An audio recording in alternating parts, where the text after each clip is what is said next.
Hello sewists. This is a Janome Cover Pro 1000 CPX that I'm selling. I have 4 cover stitch machines, including a brand new fancier one, so I don't need it. It's a really good basic machine. These go for $650 on Amazon, and I'm including about $100 worth of binding attachment parts, which I'll demonstrate in a moment here. So it's a good deal for $300. My price is firm with that. It's in really good shape. Hasn't been used a ton, and I'm going to demo it here with just some black thread so you can see. This cover stitch model has the potential for 3 needles, so you can use all 3. Or the nice thing about a 3 needle machine is that means you can also use the 2 on the outside to give yourself a wider cover stitch, or the 2 on the middle right or middle left. Or you can do 1 needle, which would be a chain stitch. So it's really easy to thread. You see the path, you just go down here, loop to loop, around here, back down under here.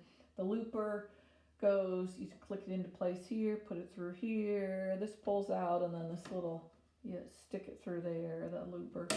And so it's not, I think it's easier than a serger to thread personally. So the beauty of these machines is if you're working on knits, you can do hems. You can also top stitch seams, and that looks really good too. But you can, the hugely useful thing about them is you can do hems. I'll go the correct direction here. You would be going on a hem, but to stretch this way. Well, it works either way. But anyway, so you can do hems and you get 2 perfectly parallel, beautiful rows of stitching, and it's stretchy. So I'll show how it works. So you put the presser foot down. Got my threads normal here. Let's see if I can see here. Now with cover stitch machines, this one doesn't chain off. Some of the fancier models like my new one do. But for this one, it's not like a serger where you can just go off the edge. You have to raise the foot, lift the feet, and then you sweep some tool underneath. It's really not a big deal. You get fast at it. Snip the threads, and then you tug to get the looper out. And sometimes just like with a regular machine, you end up turning the wheel a little bit, and then you don't want to, force it, and then it comes right out. And so that is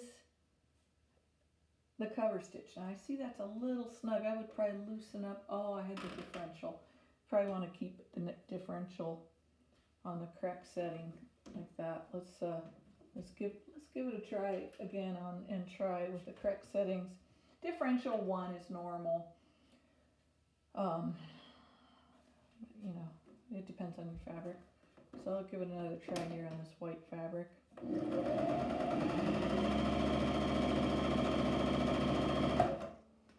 And again, you raise the presser foot, sweep an object under, snip. Yeah, those settings. So that the setting worked better. It's a little, that's the perfect setting.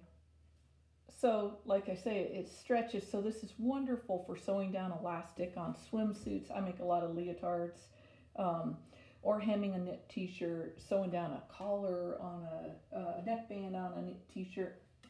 It handles heavy fabric too. That's the settings I was at, apparently. So you can, maybe about like that. So you can hem, say, this stretchy fleece, kind of a thick stretchy fleece here. And you can also adjust the presser foot tension for heavier fabrics. You get good at, adjusting just like a serger tension or anything. It's not tricky, and I'm kind of picky about it, and I'm kind of used to making the adjustments, so I usually hit it on my first try. Sometimes you have to tinker with it. That's a little tight. I would probably on the looper, but anyway, you can see it makes a gorgeous stitch, a stretchy stitch. It works amazing. So then it also comes with this binding attachment. Binding is a super cool thing to be able to do for knit fabrics. Like you can make tank tops, and I should grab one. I just made one. And so I bought this base plate to adapt it. Oh, I should have put the foot on first. But it comes with this base plate that the binder just screws into, put that all the way up so I can get the foot off.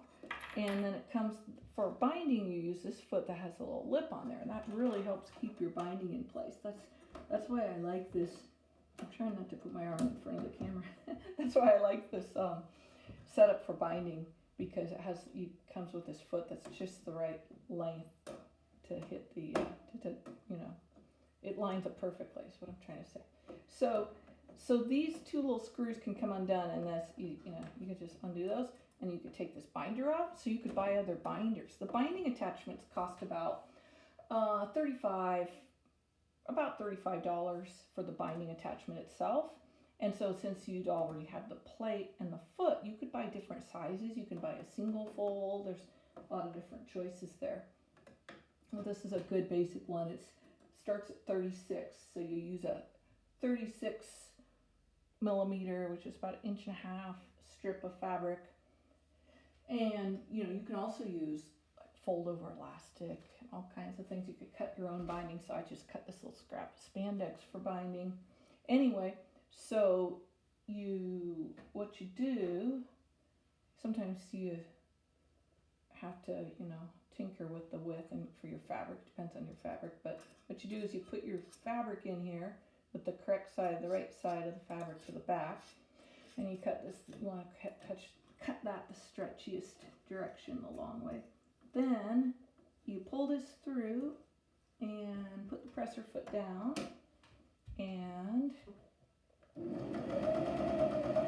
start stitching. Then once you get it going, like say you had made a pullover, a fleece pullover, and you want to put a pretty trim at the edge of the sleeves rather than hemming or using elastic or at the bottom. So then you just stick your fabric in. I barely got enough.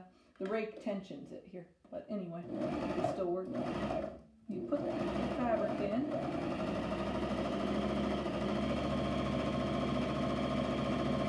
It's really easy and it's beautiful. Once you get it set up, and this one is all set up, I've adjusted the bumpers to get it to work perfectly. I've got it screwed on the right place, left to right, front to back, top bumper, bottom bumper. So as a result, the hard part is done. And this thing, you could just jump right into a project with binding. And look at that. It's just gorgeous. Can you see that at the bottom of a pullover? And look how professional on the back. So it's stretchy. It pulls like the sweatshirt right in. It just kind of snugs it in a little bit, although you can control the tension to do that or not. Anyway, I guess that was kind of like a tutorial on the machine, but basically that's what I got for sale here. It's a great deal. Thanks. Bye.